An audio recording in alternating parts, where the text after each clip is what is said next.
Hello and welcome into Fantasy Focus Football. It is Thursday. Yeah, it is. September 28th. My name is Daniel Dopp, joined by Fields Yates. I don't know what I'm doing with my hands right now. No, it's okay. Look good. This show's presented by Geico. Switch to Geico. See all the ways that you could save Field. Yesterday, I said it was Thursday, and guess what? Now it's actually Thursday. Now it's actually Taco Thursday. As everybody knows, every Thursday it's tacos, right? That's right. How you do it? That's how we do it.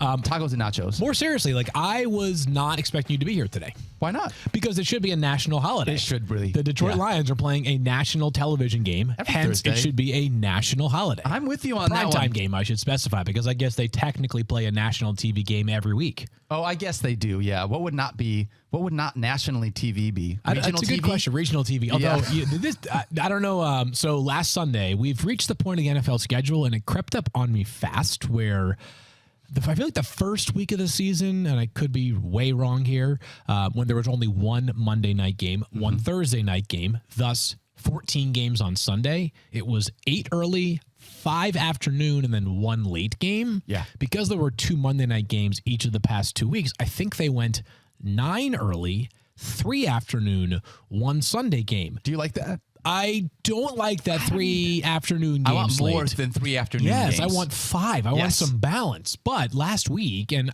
when I try to get home around 5 so I can help out with the girls on Sundays. Sure. And I got back last week, and coming out of halftime, I had Red Zone on my iPad, and then I had the local game, or the game that was being played in my region. Cable. Yep. Regional, I guess, on the TV, and it was Chiefs-Bears. Coming out of halftime, Fox, who was broadcasting the game, said, "We're going to now take you to a more competitive football game." They literally pushed us away from Chiefs-Bears. No way. Yeah, so I saw the second half of Chiefs-Bears only on the replay the following day, which is available on NFL Plus, and then also through Red Zone updates. It was crazy. That is crazy. I don't remember the last time that happened to me. No, I don't know as though I've ever had that happen to me in watching a game, not in the afternoon slate. When I get it when we have flex games, but this is a totally different situation. I got to think so we live in New England, so I don't think this would ever happen to us. But I wonder, do people that are of a certain age remember the 2007 season? Did this happen all the time when the Patriots were beating the crap out of people 56-0 at halftime? They were just we're just going to go to a different game, guys. Yeah, we're just so it's it's 6 minutes into the game, the Patriots are up 28-0, and it's coming out of commercial break. Now we take you to Lions Chargers. It's 9 minutes left in the first quarter. I'll bet you that's exactly what Patriots fans want to see too, is Lions Chargers. I got to tell you. Well, I think regionally you're probably cool. Okay, all right. But if you're because we live in obviously Connecticut, so Bear, I think their calculus was we live in Connecticut. Do we really care that much about the Chiefs and the Bears? What I care about is in that, and then we'll move on after the 4 p.m. window. What I don't want is I want enough games that I don't have to sit through 3 commercial breaks at the same time. Oh, yeah. That's a great thing about the 1 p.m. games is no matter what, there's always a game on. There's never too many commercials. But once you get to the 4 p.m.s, you get that one time where it's great. Yeah. Now I'm in that window where I'm going to get commercials all 3 at the same time with no football. I hate that. You know what I love, though? What? Sundays in which football starts at 9:30 in the morning. Is that going to happen this week, Field? London game on Sunday. Yes, by the way, we have a massive Week 4 Part 1 preview coming up on top of the preview of the potential NFC Championship game, which would be played in Detroit, to be clear. Yeah. Lions-Packers. I think I owe something to Lions fans today. Not to give my pick away, though, for the game. Ooh, I am pumped. All right, we got a bunch of stuff to get into. We're going to talk about the Thursday Night Football preview. We are going to talk about as you said, Field, we are going to split it up. Our Week 4 preview Part 1. We're going to do our Week 4 preview Part 2 tomorrow as well. So we're breaking it up to give you guys as much information as we can through 2 days. But let's start with a little bit of news off the top. Field, a little bit of news. Just a nothing little crazy. So do you want to do Kyler or Let's start with Kyler first. Okay, yeah. So I think there have been some people that have been wondering whether a Kyler Murray return could be imminent. Because he's on the PUP list, Kyler Murray, like every player on the PUP list, is eligible to return to practice and begin playing next week. I got to be honest with you. I don't get the sense that Kyler's return is close to imminent myself. Okay. I think that the Cardinals, who, by the way, credit where it's due, have been playing crap. You know what? Someone told us what the right phrase was. Oh, they did. Ahead of our skis. Yeah, ahead of our skis. The Cardinals have been playing ahead of their skis through 3 games this season. I mean that in a positive way. I think Josh Dobbs will continue to be this team starting quarterback for quite some time. So I am not like rushing to the waiver wire if I'm in a quarterback quandary to grab Kyler Murray right now. Okay, that was kind of the question. I was like, when do you get to that point? Because quarterback has been maybe bad for you this year. And so I understand if you're like, I just want to have another option, but it does feel like it's too early to go out and grab someone. I also would be nervous that, like, let's say Kyler does return at some point this season, which I'm not totally convinced will happen. Right. But if he does, coming off of a torn ACL, are you expecting a bunch of rushing attempts? Probably not. Right now. And that's where Kyler's value is maximized. So I am not right now using a roster spot on Kyler Murray. All right. We also got an update that Cooper Kupp has been ramping up his workload. Field. Oh, I see what you did there. All right. Number 2 in the comedy charts. There's at least hope for week 5. Sean McVay has said they are hoping for week 5 on Cooper Kupp. What do you think that means? I'm trying not to. For Sean McVay, as I've said many times, he and Mike Tomlin are as transparent about injuries as anybody in the NFL amongst the head coaches. So I will never be disappointed with Sean McVay updates. The question was something to the effect of, will Cooper Kupp come off of injured reserve next week? Yep. That's the hope, said McVay. He's progressing. He's doing a good job, but I don't want to pigeonhole myself into anything. He's ramping up his workload. He's doing a great job with Reggie and his group. Reggie is the man who oversees the Rams sports performance and athletic training system, Reggie Scott. Stefania's given him many kudos in the past. So he went on to talk about like the difference between return to play versus return to performance. Coming off IR can be as simple as we are designating you to return to practice. Whether you actually return to the field and play that Sunday is to be determined. I would take this way, though, Daniel. If Cooper Kupp returns to practice next week, at some point, the Rams have 21 days to activate him to the roster. If he returns to practice next week, and I'm no doctor, my general takeaway would be that there's a pretty good chance you might have Cooper Kupp by like week 6, 7 at the latest. And that's a good thing. That's a good thing. Like, you've come this far with Cooper Kupp. And obviously, if you were an early drafter, you may be in a big hole because he was your first round pick. Yep. But if you were somebody that got him in a much later round, the fact that he could be activated off IR is a good thing. Because if they were saying, like, if Sean McVay's answer, his tone was, hey, no update there, like, not quite sure when, like, that might, to me, scare me to the point that I would be thinking, crap, is this going to be out till week 12? Right.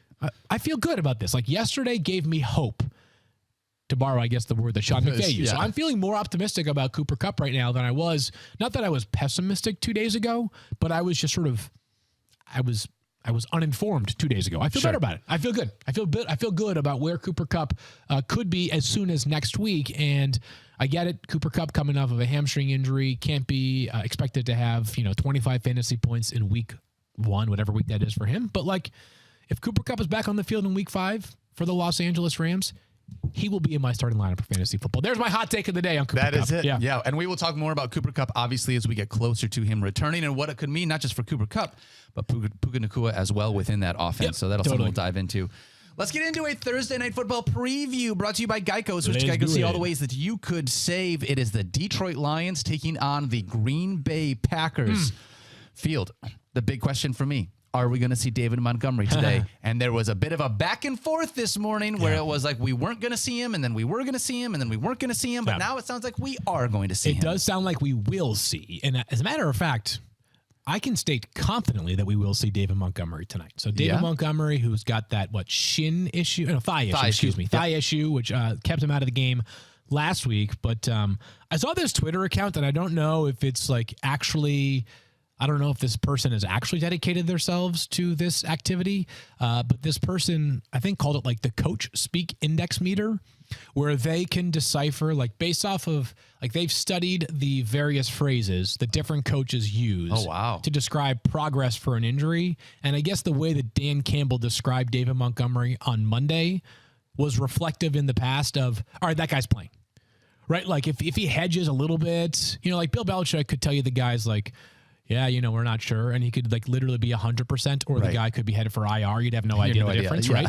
Dan Campbell, a little more to the point. So it sounds like we'll see David Montgomery tonight, which introduces the possibility of making things more complicated for these backs, Daniel Dopp. Yes, it does. And we had this conversation a bit with Mike yesterday. So now I turn to you. If David Montgomery plays, it's a good thing for your Detroit Lions. It is. It's a less good thing for your lineups with Jahmyr Gibbs, though.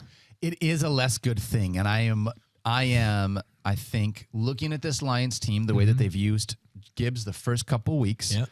They want to find ways to be able to utilize him in space. I don't think they want to use him the way that they did last week when Montgomery was out. They want to get back to Montgomery being that guy that's going to be our workhorse up the middle and let Jahmyr Gibbs go back to being a pass catcher and a guy that we can use in a bunch of different formations around the field. So because of that, though, I don't think he's going to see the potential 20 touches that he saw last week. Yeah, so I would agree. I have him as a mid-tier RB3 or a flex play for me this week, and I'm hoping, if that's the case, that we see that breakout, that explosion that we have yet to see from Jahmyr Gibbs. It's coming at some point, right? Sooner or later, it's going It's to. way too explosive to not have a breakout game as a receiver. I've got Gibbs as RB21.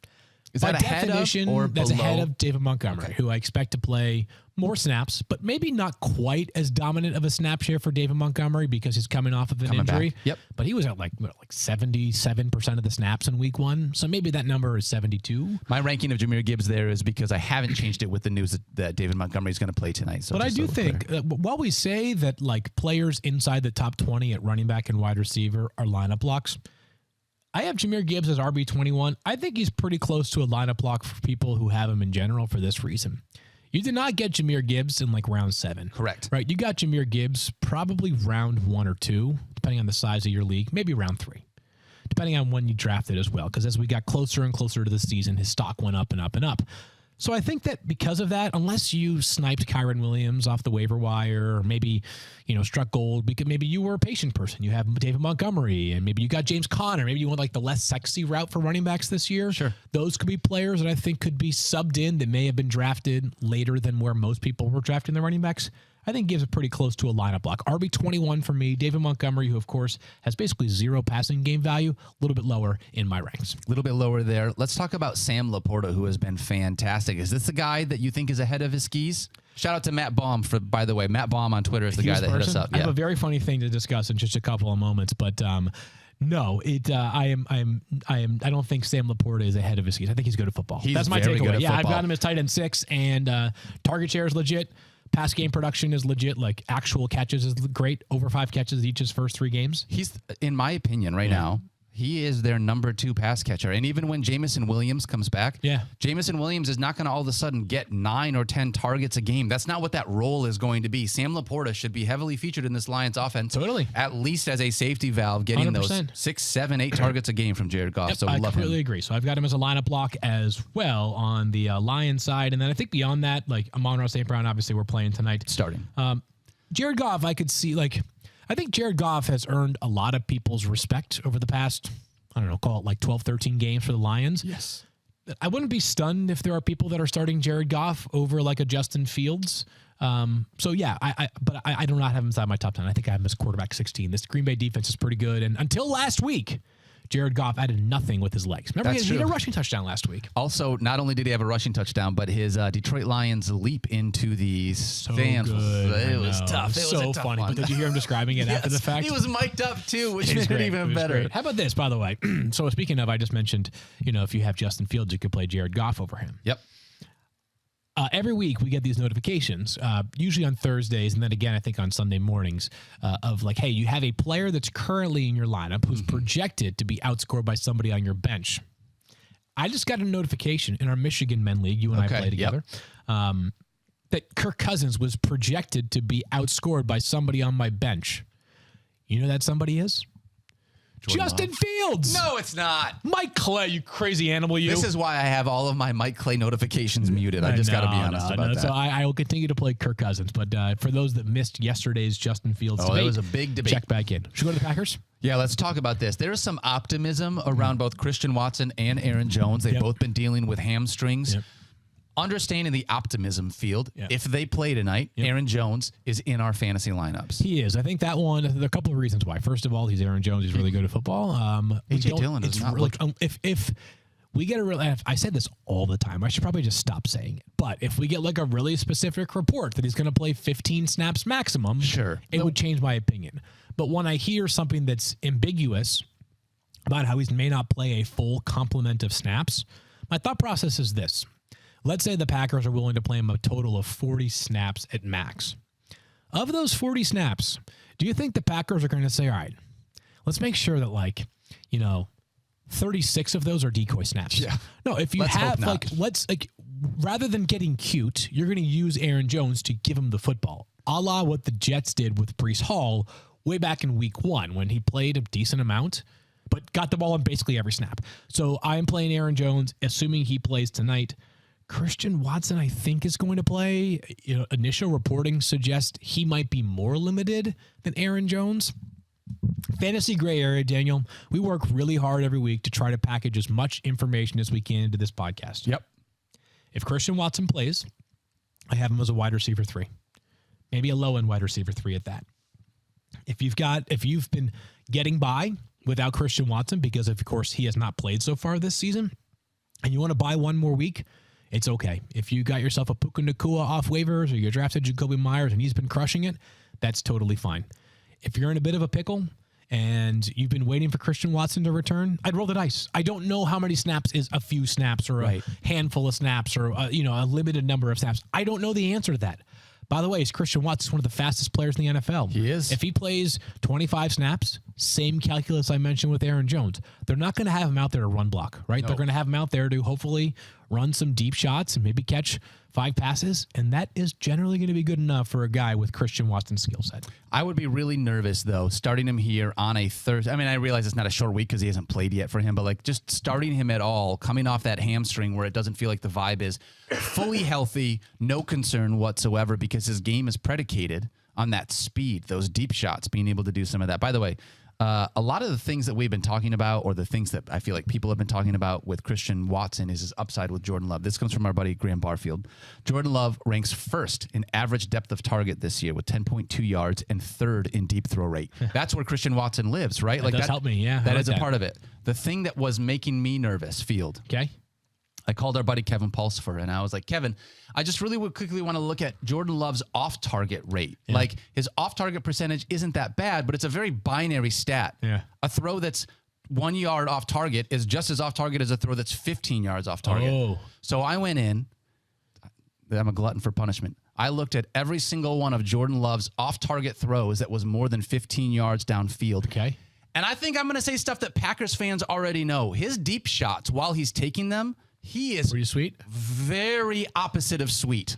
Oh, very off target on many of his deep shots. And it's not like missing by a little bit. He's missing by kind of a lot. The same way that like when I see Deshaun Watson, it's like, where are you? You're overthrowing that guy by like 12 yards. Yeah. So this is one of those things that I think is going to be really interesting because everything that is at play right now with how Jordan Love is playing quarterback actually will fit really nicely with what Christian Watson does on the field.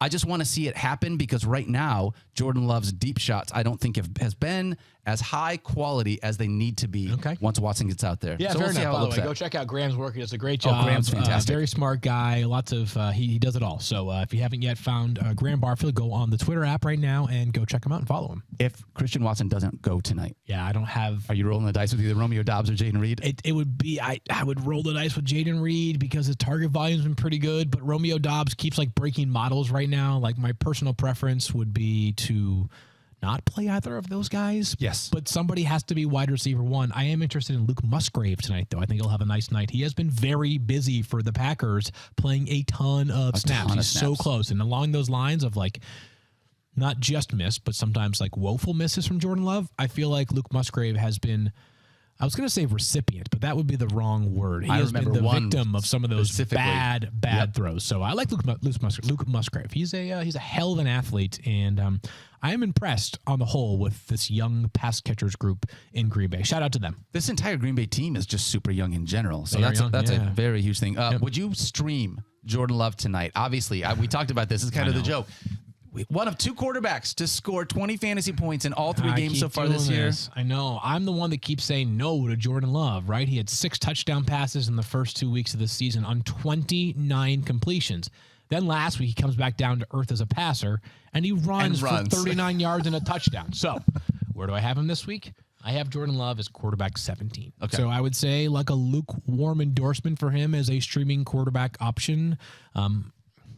Here's usual suspects are ahead of him, and then I've got players like Brock Purdy and Daniel Jones right ahead of him. So it's not like I've got Russell Wilson against the Bears as an example. Yeah. But it's not like I have a bunch of other streaming options like way ahead of Jordan Love. He's part of the pack. If you were in a 10-team league, Yeah. I'll bet you at least 14 quarterbacks are rostered, which means Jordan Love is probably, along with C.J. Stroud, at the top of what would be your streaming list. It's just tough to be able to feel confident. I have him as quarterback 19 here this week against the Detroit Lions. Let's pick this game for me. Let's do it. I will take the Detroit Lions to win this game and go to 3-1 on the road, Lambeau Field. They don't fear Lambeau. Do you remember what they did last year, Week 18? Do I they remember? Ended Aaron Rodgers' tenure with the Green Bay Packers with that dramatic win. So the Lambeau factor does not scare me. And then you know what? I was a little bit too. I picked the Vikings in the preseason to win the NFC North. Oh. Remember the old Will Ferrell and Ron Burgundy, Anchorman. Yeah. Milk was a bad choice. Yep.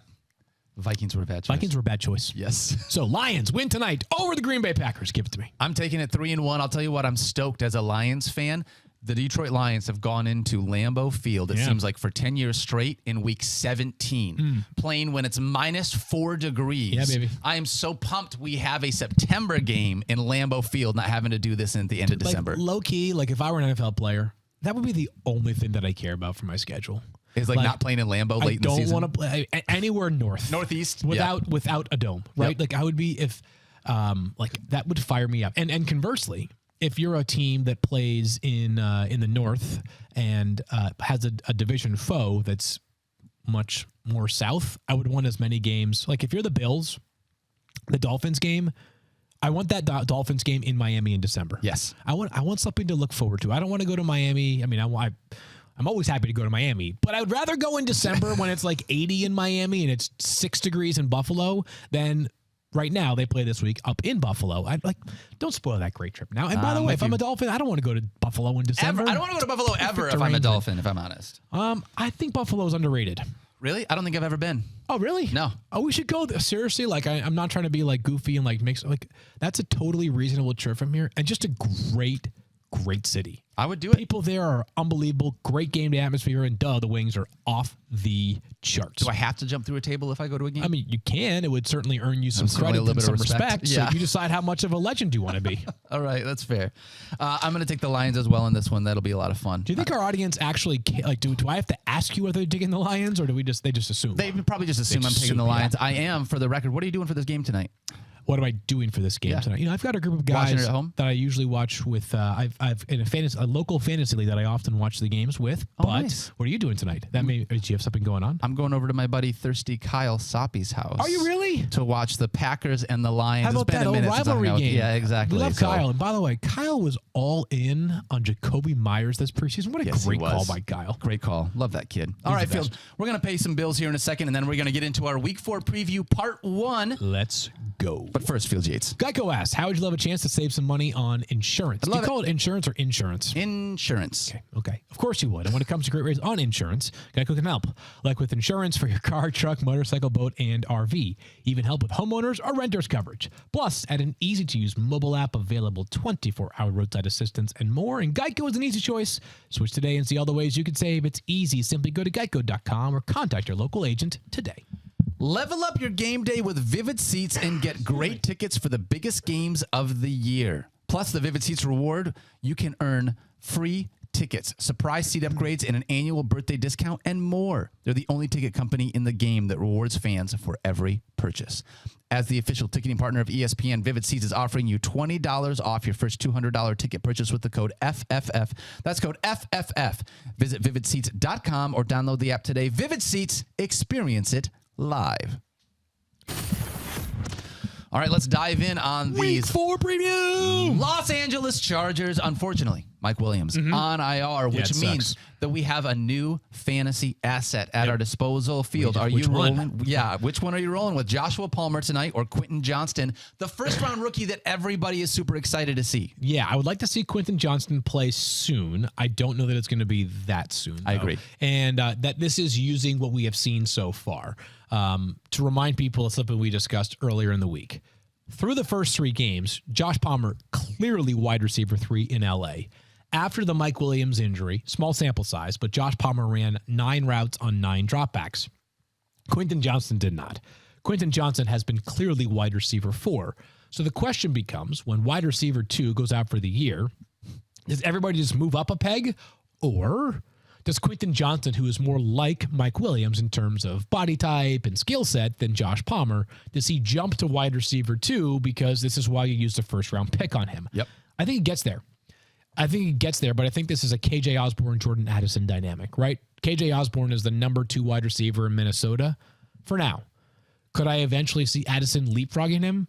I could, in terms of snaps played and routes run. Yep. So I think that for now, Josh Palmer remains the preferred Chargers wide receiver that I want to play. I have him as wide receiver 46, and it's not that the Chargers aren't awesome in the passing game. The matchup is good against the Raiders. It's that part of me is, and maybe this would be different because it's the other wide receiver who's hurt, but Josh Palmer did have some opportunities last year to fill in as that second wide receiver in LA. It was fine. Wasn't special. It was fine. I think we all hoped like, oh, wow, number 2 wide receiver for the Chargers. We did all Bam! Hope. Huge role, huge upside. Wasn't the case last year for Josh Palmer. So I've got him as wide receiver 46 this week. I do not have Johnston ranked. I could certainly see a big play down the field for Quentin Johnston, but I am hesitant to think that he is going to be the clear-cut number 2. Yeah, it's tough for me when I look at this. And you mentioned this. You didn't throw in the numbers, but I'm going to throw them in there for people. Quentin Johnston has had 48 offensive snaps through 3 games. That's under 50. Josh Palmer has 126. Yeah. Like almost 3 times the amount. He has run more than twice as many routes Josh Palmer has than Quentin Johnston. At least this week, everything that you're saying, I think, is totally right. Josh Palmer is going to be the guy that they're going to look at, and hopefully, as this offense progresses throughout the season, Quentin Johnston with a T gets a little bit more love from this Chargers offense. Let's talk about the running back situation. Are you still trusting Joshua Kelley? Because for me, bye-bye. Not a chance. I mean, I was the anti-Joshua Kelley guy last week, and it turns out I wasn't even close to pessimistic enough. Nope. Here's the good news, and it's early still, but Austin Eckler did return to practice yesterday. Like that? What I don't know is whether I am reading too much into Austin Eckler's comments after practice. I feel like Austin is, because first of all, he's a smart guy. He's in tune with just things in general, but certainly in tune with the fantasy football impact of his career. Yep. I feel like with Austin Eckler, when he messages his injury updates, he's like if you pay enough attention, you can kind of read the tea leaves. Yeah. And I feel like he generally is like optimistic when he's definitely going to play, and then paints a much less certain picture when it's like trending the other direction. Some people, as we discussed earlier, are just coy all the time. Right. Right. I mean, like Bill Belichick talked about is like sort of like, the top of the food chain in that regard. Everything is but just like Jonathan Gannon, the Cardinals coach, like clearly in that same boat where it's like didn't announce a starter before week 1, things like that. Right. Those are the extremes. I think that Austin Eckler's comments yesterday left me feeling a little bit more pessimistic than optimistic. Basically said, like, he was talking about how he can straight line run right now, but there's still some steps that need to be taken. And let's not forget, and this was reminded, I think, by Stefania last week, that the Chargers have a bye week next week.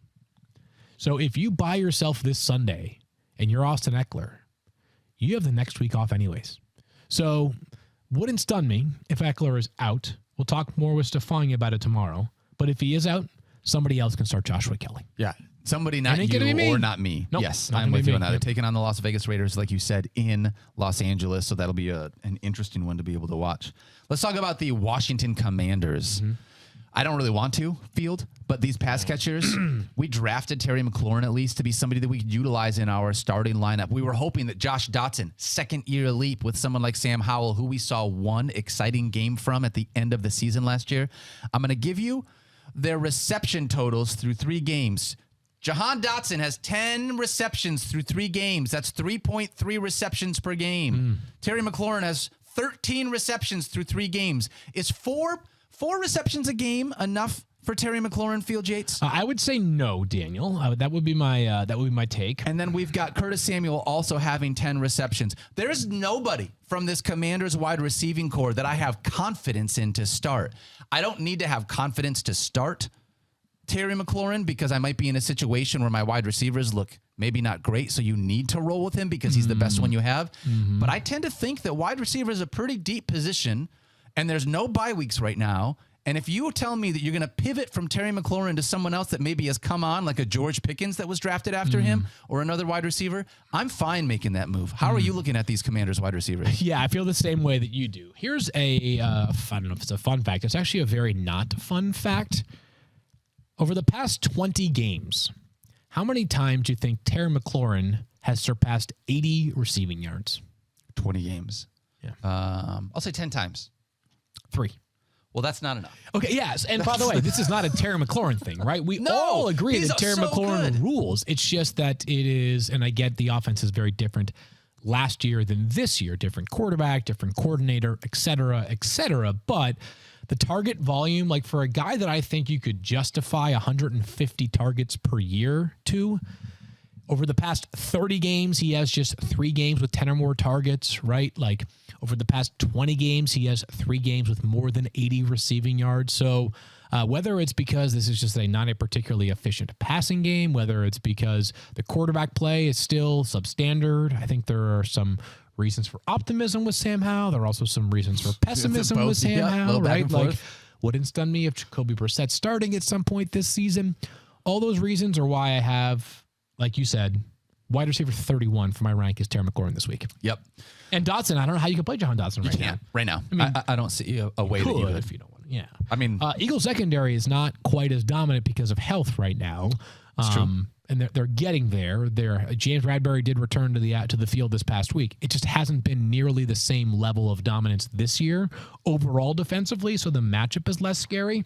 It's scarier for Brian Robinson. It is. Who I've got as running back 25 this week, who is down from probably more like running back 16 or 17 most weeks. We saw what happened this past week to Rachaad White on Monday night, right? Yeah. So this Eagles team has played now the Vikings, the Patriots, and the Buccaneers. All 3 starting running backs have been largely neutralized in those 3 games. So Robinson is I think probably in most people's case is still a start, but start with lower expectations. RB25. Consensus rank at ESPN for Robinson is RB27. Yeah, that's a tough one because of what happened last week too. I felt like Robinson was a little bit. He's still getting the work. This is the thing about Brian Robinson. Even though I don't love this matchup, he's clearly the guy in this backfield that they want to use just more than anybody else. So yeah, if you need to use him this week, it is an option. Although I got to tell you, I don't want to throw anyone against Jordan Davis in the middle of that. Jordan Davis, dude, he looks like a friggin'.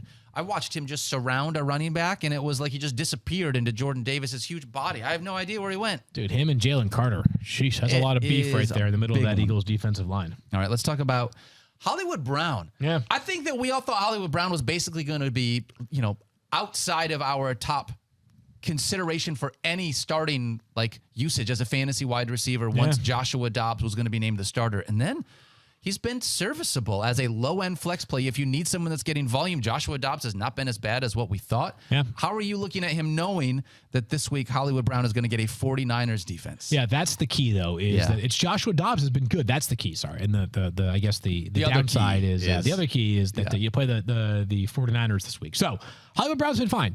He is averaging 48 yards per game, so it's not like it's a monster effort, but he has scored in back-to-back games.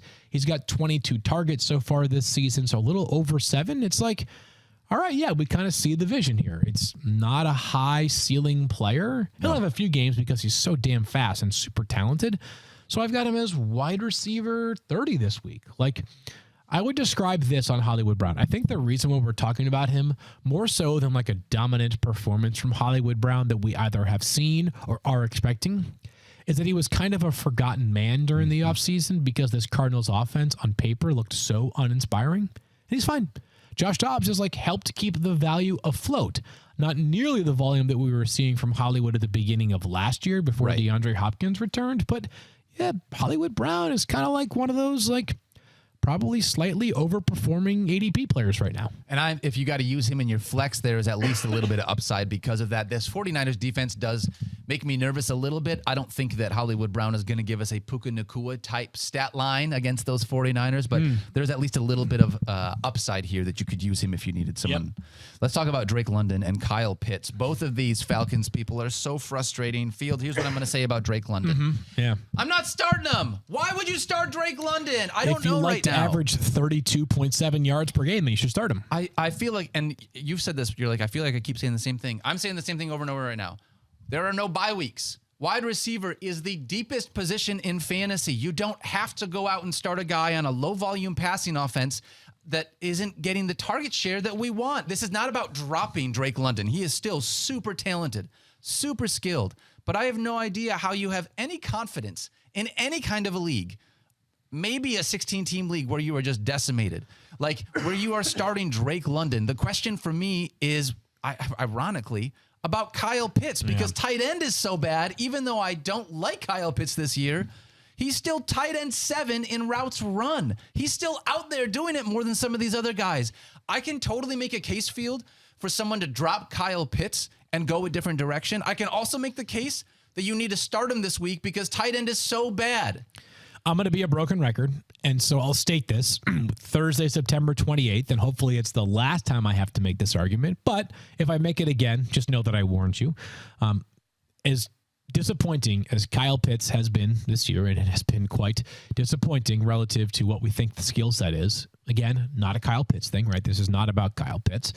The problem, the rub that you are facing with not playing Kyle Pitts is who else are you going to play?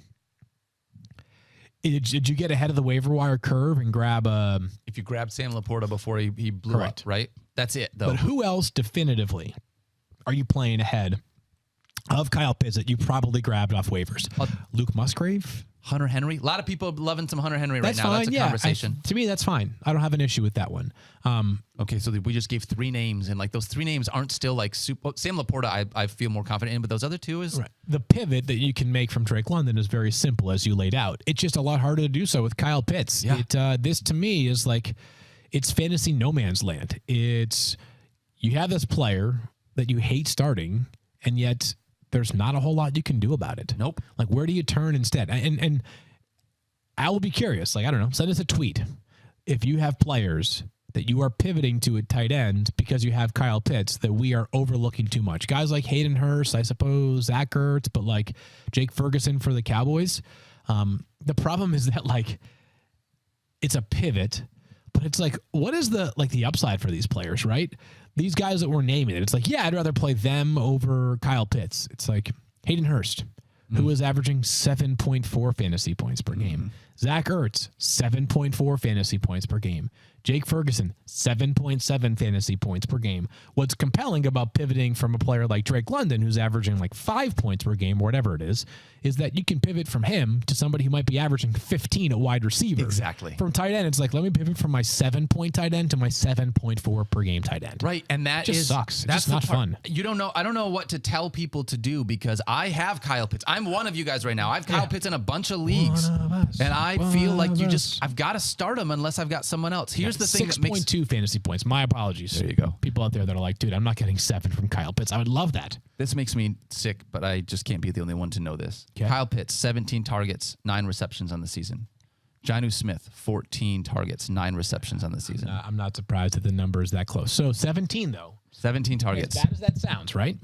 1, 2, 3, 4, 5, 6, 7, 8. He's tied for 9th amongst tight ends in terms of targets this year. I saw this recently. Like I've seen all the numbers, people. He's like number 1 in air yards. He's like top 10 in pretty much every important receiving category for tight ends, except for the production. Fantasy points, right? Yes. So yeah, there have been a couple close shots. Our buddy Bill Barnwell posted a clip recently of like a near long touchdown catch. But I don't know. If you're a Falcons fan, your team's 2-1. You're not totally bummed by that part, and your team could be 3-1 coming back from London on Sunday afternoon. But man, this team with a quarterback that could really sling it, how fun would they be? Oh, they would be so good. Maybe this offseason because they've gone back to back off seasons. Tight end, wide receiver, running back. Maybe they're just waiting patiently and using a first-round pick on a fullback this upcoming. Stop. Don't do that to us. All right, let's talk about the Giants here. Yeah. If Saquon Barkley's out, we've been talking about Matt Breida. He was a tough one that we had to consider last week in a tough matchup. If Saquon is out this week, would you roll with Breida again in your starting lineup? I would. Here? I actually feel I felt better about him coming out of that game against the 49ers than I think I went. My confidence was going into that game. They technically have not had a practice in which you need to have a practice report yet because they play on Monday night. As an aside, am I the only one that doesn't like when teams go from Thursday to Monday between games? Yeah, I don't love that. I don't like that either. I feel like I don't know, that's too long. It makes it feel like you've got a very large gap. Well, as a fan, I don't like it. You don't like it, right? Like I'm sure the players, I don't know if they like it or don't like it. Because I'm going 2 Sundays at that point. It's like I got a Thursday, Sunday, I'm not watching my team, and then I've got a whole nother Sunday where again I'm not watching my team, and it feels like I missed out even though I didn't. It just feels probably like a good lot. if you have like kids and you need to get stuff done on Sundays. Yeah, you don't have to worry about missing your team. But I don't know. I don't like that. Anyways, I digress. But they play on Monday night against the Seahawks. No injury report yet. Sounds like Saquon is probably still pretty iffy for this one. If he's out, obviously, is the conversation we're having. And Matt Breida, I would have as RB29 right now. We keep playing footsie. I know. Sorry about that. RB29 is where I'd have Breida because he gets involved in the passing game. He is going to be clearly their number one running back in terms of running back attempts, rushing attempts. So, yeah, usable. That Seahawks run defense probably still not perfect. So, yeah, RB29 is where I feel good on Matt Breida. I thought he was fine last week. I thought he was fine, too. He was. Let's talk about Darren Waller because some of the conversation that we were just having with Kyle do you want to just do the same thing? It sort of is the same thing. Rewind the podcast and do the same thing. All right, so he's tied for 4th in terms of targets. Yep. Tied for 4th. That's good, right? Love that. Amongst tight ends. He is tied for, he's not tied for 1, 2, 3, 4. He's 7th in catches for tight ends. He is 132 yards. He is 1, 2, 3, 4, 5. Tied for 5th in terms of yards right now for tight ends. Yeah, so it's really not about what he's doing relative to position. It's what he's doing relative to preseason hype. Correct. Right? And so if you're kicking yourself about Darren Waller, I don't think the conundrum that you should be sort of struggling with right now is whether you start him or don't start him. It's whether when you used a 4th or 5th round pick on him in your draft, as opposed to a wide receiver that has been good so far, whether that was a mistake or not. Yep. And the early returns suggest that when it comes to tight ends, there's probably 2, Travis Kelce and TJ Hawkinson, who were drafted early that deserve to be drafted early. Right now. Yeah, with the way they based off how things have gone so far. Yep. Here, if you'll do me a favor real quick. I'm going to take my mic off this thing. Take this mic stand. Hold? Yeah. I can hold mine. No, just switch. Take mine. Mine is good. I know my mic stand is. Give me yours real fast. I know how to work this. You know how to fix these things? I know what's going on. That's what happens when you have a person who's actually worked in audio technology for a while versus me. But I think the conversation a little bit, like Dave put this on the note, is it time to panic on Darren Waller? And I said this on SportsCenter this week. Some of these players, it's like, yes, I'm going to panic on them, but I'm going to have patience while I panic. Like you can't move on from a guy like this. Oh, I think that, and we talked about this a little bit yesterday with like players that were disappointments. Like you can panic on guys and still like not exactly have a plan of what to do with them, right? Like I'm panicked on Derrick Henry. I'm disappointed by his output. What can I do? Like, I'm not going to get a great running back for Derrick Henry. I could try to trade him, but like, if somebody, I don't know, like, I don't want to trade Derrick Henry for like Isaiah Pacheco. No. Right, who's a good player, obviously, but it's like, he's in a 3-man committee some weeks, and he's getting 8 carries some weeks. Like, I don't want to have that kind of arrangement in my fantasy league. Sometimes you just want to air it out. And my airing of grievances right now is that, like, if I drafted Darren Waller in the 3rd, 4th, 5th, 6th round, when I could have taken a wide receiver that could be starting for me right now, I want you to know you're not alone. I want you to know that we're here for you. That's it. I mean, I don't know what you can do. Like, nothing else. You can try to trade, but again, which tight end can you find? I said, what was the term I used? Fantasy. I don't know. I used fantasy conundrum or something earlier. Whatever. I'm a dummy. I can't remember what I said 5 minutes ago. I don't remember what I had for breakfast. Anyways, it's a fantasy conundrum. It really is. I definitely didn't say that earlier, but I'm going to pretend like I did. So, yeah. It's okay to panic. I'm panicking on some of these guys right now here in week 4, but guess what? Just because I'm panicking doesn't mean I don't also have patience, because in this tight end position, you're not going to pivot to something that feels any better than Darren Waller. You're not going to get better production or better volume or better potential usage or see someone else that's out there on the field running routes and getting targets more than a guy like Darren Waller. You're not finding a guy on waivers like that. So, yes, panicked and still staying patient at the same time, which is frustrating. Yeah. But that's what fantasy football is. I mean, I get, but I just want, sometimes you just want to hear it, right? Like, we're with you. Sometimes you just want to hear your grievances said out loud, articulated by your favorite podcasters. We just got to move. That was good there. We just got to move Festivus up like a couple of months. You know what I mean? The airing of grievances. We just need to get that out in week 4 of the fantasy season. Do it. Fantasy managers spent a bunch of their fab on Jerome Ford. And guess what? Last week, if you played him, He totally paid off for you in the running back position. He did. He found the end zone twice. And I think that better days are ahead. Yeah, against Baltimore this week. 10 rushes, 18 yards last week. He did find the end zone. That part was good. Awesome. Also caught a touchdown pass. Very good. Clear RB1. By the way, Kareem Hunt. He missed practice on Wednesday. He's dealing with injuries already. So I think Jerome Ford is clearly going to be the guy going forward. They play the Ravens this week, who it's a small sample size, but through the first 3 weeks of the season, the Baltimore Ravens are they're a top 10. They're no surprise. The Ravens are just stingy every year, it feels like. But yeah, I'm going to continue to rely on Jerome Ford. I have him as RB26 because of that good Ravens run defense. But yeah, and the other thing that I will mention that Mike brought up on Monday is there were 5 players that carried the ball before Jerome Ford last week. That was weird. Pierre Strong, I think Deshaun Watson had a couple of carries. They might have given one to a fullback for all I know. But I still feel really good about Jerome Ford going forward. I really do. I think Jerome Ford's got a real chance to be a 15 to 18 rush and 2 to 4 target per game guy, which will end up being a low-end RB2. I saw some people poo-pooing the idea that we talked about spending a bunch of your fab on Jerome Ford on the X, which is weird because people aren't usually that negative on there. Just in general.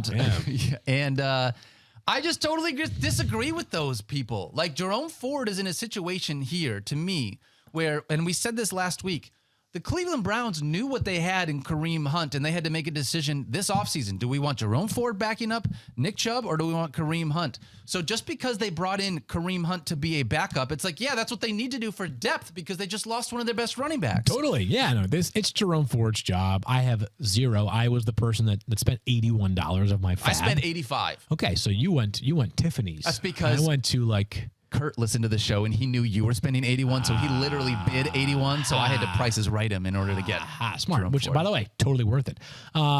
So I have no buyer's remorse whatsoever. Me either. I think you'll be rewarded for that, and I think that Kareem Hunt is unusable in fantasy until proven otherwise, both because of the health and the role. He's going to be the number 2 running back in this offense pretty clearly right now. Right now, for the Baltimore Ravens, we've been talking about getting a more passing game usage, I guess we would say, out of Lamar Jackson. Yeah. It's been a little give and take the first couple of weeks of the season, but one thing that hasn't been give and take is Zay Flowers. Yes, correct. He has been able to be locked in your fantasy lineup. Out of all of the Ravens wide receivers, he is the guy that I am trusting. I have him this week as wide receiver 28.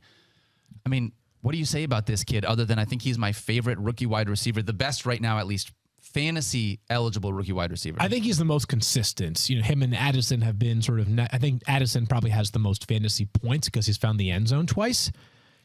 But Zay Flowers' reception line reads very much like a running back reception line. 21 catches on 25 targets. So that's what? 25 goes into 104. So that's 84% catch percentage. Extremely high. Yep. But 21 catches for 188 yards. 9 yards per catch with 0 touchdowns. You take away, and I know, you can't do this all the time, but it's early enough in the season where you sometimes can. You take away that 52-yard catch for Zay Flowers that he had. Yep. 20 catches for 136 yards. That's less than 7 yards per catch. So the question with Zay Flowers is he going to end up being utilized more down the field? If he is, massive upside. Mm-hmm. If he isn't, the run after catch and the volume is still good enough to make him wide receiver 26 for me this week, even in a bad matchup against a really good Cleveland defense. But over 8 targets per game for a guy that electric, it's good enough. I am simply outlining that there are ways in which, for as good as Zay Flowers has been, there could be that much more upside because the more targets you get down the field, more likely you are to score touchdowns, right? Yep. If your average depth of target is 2.5, 3 yards, it's just harder when there's a lot less space in the red zone to make those concepts work for guys. So anyways, wide receiver 26 for me, and optimistic about the ways in which this number, this role, this upside could grow precipitously over the next month or two. So I don't know if did you read their air yards for this? I don't want to say go for it. No, I didn't. Zay Flowers, air yards per target, 4.8. 4.8. Jordan Addison, the other wide receiver that you mentioned, who, by the way, Zay Flowers has 8 more receptions. Let me guess. Air yards per target, 11.2. 12.6. Wow. Yeah. Yeah. So very different between the two there. The Like antithesis, yeah. It's a very interesting conversation. But Zay Flowers should be locked into your lineup as a flex play at a minimum. It's a great Cleveland defense, but I still have him as wide receiver 26. Same. He's the only Ravens wide receiver, by the way, and legit curious. How do you feel about Mark Andrews so far? Only 2 games. 4 for 25 in week 1. I think 4 for 35 in week 2. Let me get that stat specifically. Here's what's tough. Mark Andrews, that's correct. It was, 4 for 25 and then 5 for 35. So I don't feel great because of the fact that I used a 3rd-round draft pick on Mark Andrews if I grabbed him. Yeah. Right? And understanding the way that the tight end position looks right now, I probably could have waited to get the same level of production and grabbed a guy in the 7th round. The thing is, right, Yeah. that's the thing that's tough still. I keep going back, and this is the opposite of what we're talking about with some of those guys earlier, right? It's like, not the opposite. It's the souped up version. Let me correct the stats. 5 for 45 with a touchdown the first week, 4 for 35 last week, 13 targets in 2 games. So 6.5 targets per game for Mark Andrews. That's fine. Not a terrible number, right? You'd like that number to maybe be a bit higher because we've seen tight end 1 value from Mark Andrews in a prior season. Especially coming into a year where Lamar was supposed to throw more. We were excited about that. It just feels a little bit off only because it's like, this is a player that when you drafted him, the idea was not just that you could start him, but is that you'd go into your matchup every single week, and it's a massive positional edge. Yeah. Now, that positional edge still exists, and it feels really real when you're in like a 14 or 16 team league. Sorry, I have not screwed this up, I promise. And like a 16-team league, when like you're starting Mark Andrews and your opponent is starting like Hayden Hurst, it feels pretty precipitous, right? Yes. Now, when you're in a 10-team league and you're starting Mark Andrews and your opponent is now starting Sam LaPorta, it doesn't feel quite as dominant of an edge. Right.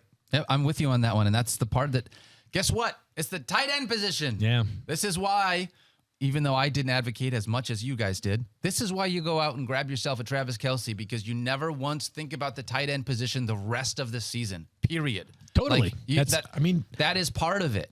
So it felt there was one league where I had the chance to draft Travis Kelce and I didn't do it, and the only reason why was because I wanted to resist like being too static with my lineups and having so many of them. So many, yeah. It has nothing to do with he ended up getting hurt that week and missing the game, so I would have felt a little bit different.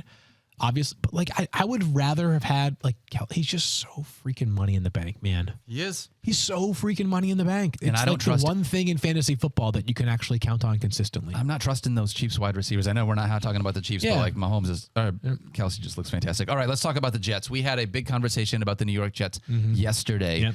Are you trusting anybody here, starting with Breece Hall? I'm not trusting Breece Hall. I've got him as RB34. He's, by the way, back on the injury report now, practicing in a limited capacity. I believe he was practicing in a full capacity back in week 1.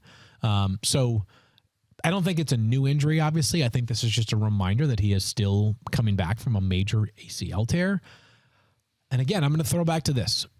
If you are a defense now and you're facing off against this Jets team, who will be starting Zach Wilson at quarterback on Sunday night, and the game plan, which is way more complicated than I'm going to make it, is going to be anything other than stack the box and let number 2 beat us, you're a fool. I agree. So if you're the Chiefs, you're saying, let's just make sure that number 20 does not go off. Yep. You do that, you're going to win the game. You might win the game anyways. But so I have Breece Hall as RB34. You have him as 31, so we're in agreement there, right? Yep. Garrett Wilson I have as wide receiver 21. But this is one of those where it feels bad doing it, doesn't it? Yes. I don't like this at all. Sneed's played well for the Chiefs. They're a good pass defense. Trent McDuffie's been exceptional for the Chiefs. They've got good pedigree in the secondary. I don't know. Wide receiver 21, and I'm gonna that 45 minutes between the end of the 4 p.m. games and the start of the Sunday Night Football game. I'm gonna pray. Is what I'm gonna do. I'm gonna pray to the Garrett Wilson gods. Just give me 10 targets. Give me 7 catches. I don't even need 150 yards and 2 touchdowns. I'd take 150 yards. I'd take that, no doubt about it. But if you just get, if you give me 7 catches for 75 yards, I'd be like, thank you. That works. That's totally incredible. Fine, right? I would take that. Through. Yeah, this is a tough one. Excuse me. You mentioned Sneed shadowing Wilson, who is going to be on Mike Clay's shadow report. So shout out. Make sure you go check that out. We'll have more from Mike tomorrow. I don't feel this is one of those spots. Field. Let me say this, and I think you'll probably be in the same spot as me. As someone who is ranking players for ESPN, I understand that I've ranked this guy here. Yep. I also know that I feel very comfortable playing guys that I have ranked lower over Garrett Wilson. This is right now there's probably not a star player, and I'm saying this slowly so I can think of other star players that fit into this category. Derrick Henry? There's probably not a star player that feels less exciting to start right now than Garrett Wilson. Oh, no. I mean, everything, just the wind got knocked out of our sails immediately, and it's never once felt good since then, right? And I know it's been pointed out that the defenses they faced have been very good. You know, the Cowboys, the Bills, and the Patriots is a tough start to this season. It is. We need a vibes turn hard, though, for the Jets. Like, they got to pull a rabbit out of their hat in one of these games. Maybe it's next week when they play the Broncos. Ugh. That game should be fun. Nathaniel Hackett, Sean Payton Bowl. Oh, stop. No, seriously, it'll be compelling at the very least. Yes, it will. But yes, so I've got him as wide receiver 21. I can tell you this. My confidence is not at the level that wide receiver 21 would suggest. No, not even close. Yep. Not even close. I'm with you on that one.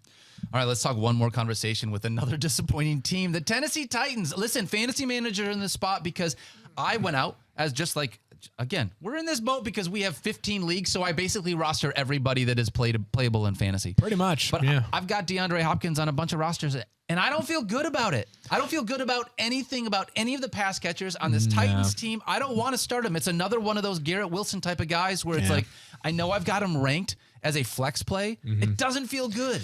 Doesn't feel good for DeAndre Hopkins right now. Saving grace is target share, right? 25 targets through 3 games. That's over 8 per game, 13, 5, and 7 in back-to-back-to-back games. The question is, what's the upside for D-Hop? I don't know.